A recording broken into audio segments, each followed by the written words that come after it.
ครับสวัสดีครับพ่อแม่พี่น้องFCเพื่อนสองเสี้ยนท่านผมมาพอกันในช่วงเสาร์เนาะช่วงเสาร์มากอะอากาศส่งเย็นๆกะมื้อนี้ก็สิมาทักทายกันหลังจากลงคลิปบนอย่างเดียวไปแล้วเนาะมื้อนี้ก็สิมาลงแก้มือลาวพัฒนาเนาะแก้บ่ตกจักเทื่อพี่น้องบางยาดิกะไปจับตัวเด่นผิดก็บ่แม่นว่ามาแก้หน้าดอกมันคือว่าสูตรใหม่นี่พี่น้องกว่าเฮาสิจับแม่น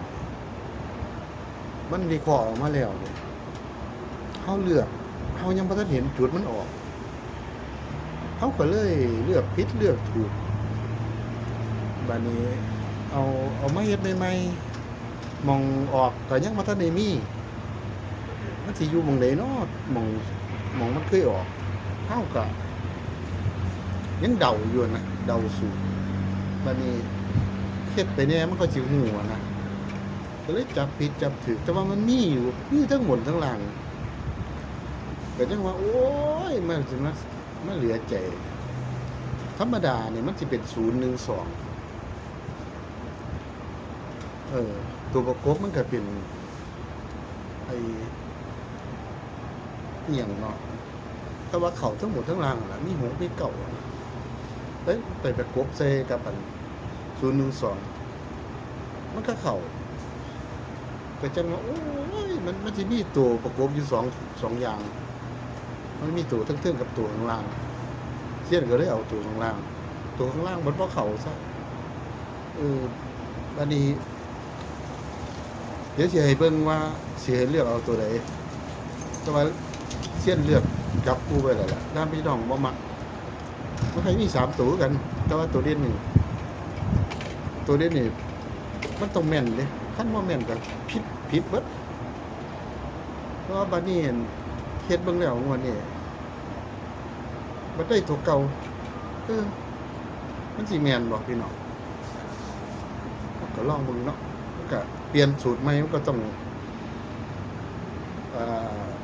พิสูจน์ต้องเขาเอิ้นอิหยังต้องซ่อมเบิ่งหม้องใดมันออกสิดิมันได้เฮ็ดค่อนข้างช่วยติดตามท่านนี่ก็แย่กันพี่น้องแต่ว่าก็นำเสนอเป็นเพียงแนวทางนั่นล่ะให้ผู้ใดมักไปชอบก็จังเอาเด้ออันเช่นก็เฮ็ดนำลงเสนอให้เบิ่งซื่อๆบ่มักบ่ชอบบ่ตรงใจก็บ่ต้องเอาก็ได้เบิ่งเพื่อเป็นกำลังใจให้เซียนคนทำช่องเนาะก็ให้เสนอให้เป็นเพียงแนวทางซื่อๆก็อย่าไปอคติอย่าไปว่าจังซั่นจังซี่พยายามหา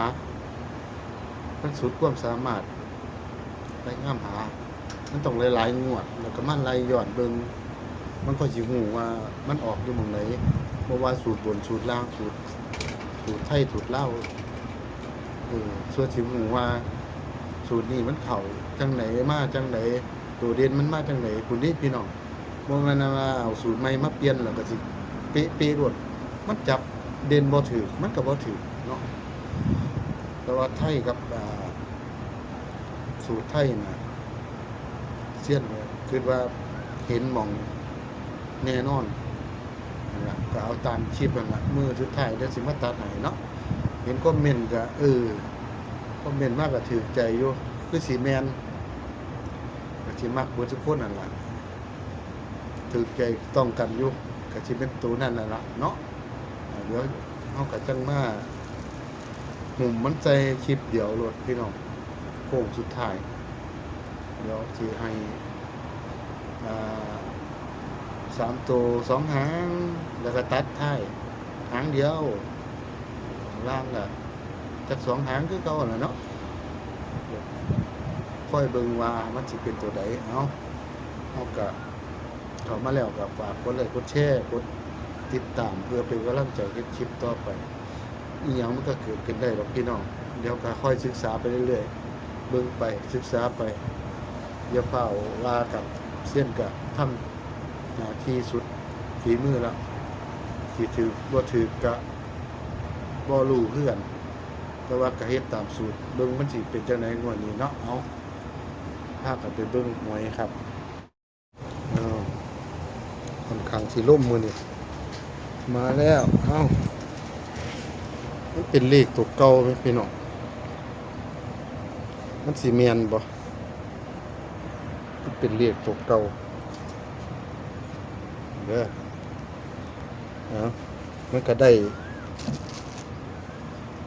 เนี่ยบางอย่างนี่ครับมันได้012ตัวเด่นนะวันนี้เฮ็ดแล้วมันก็ได้ตัวเก่าเนี่ยถ้าตัวประกบเนี่ยมันได้5 6 7 9นี่5 6 7 9นี่มันสิเข้าทันทีเห็นบ่มันสิเข้านี่เสียดกันเลยว่าเฮ็ดออกมาแล้วก็ได้สูตรนี้คือเก่าได้สูตรนี้คือเก่าแต่ว่าเน้น0 กับ 2เด้อพี่น้องเด้อตัวเด่นมันบางอย่างเสี้ยนให้3 4 5มันบ่แม่นมันได้ตัวนี้บาดนี้มันก็เป็นเลขตัวเก่าได้ปะพี่น้องก็บ่แน่ดอกไว้เล่ามันเป็นไปได้เบิดอาจสิมาออกอันนี้ก็ได้15 16 17 18 19นี่19นี่บ่มี18เนี่ยอาจสิมาตัวนี้ก็ได้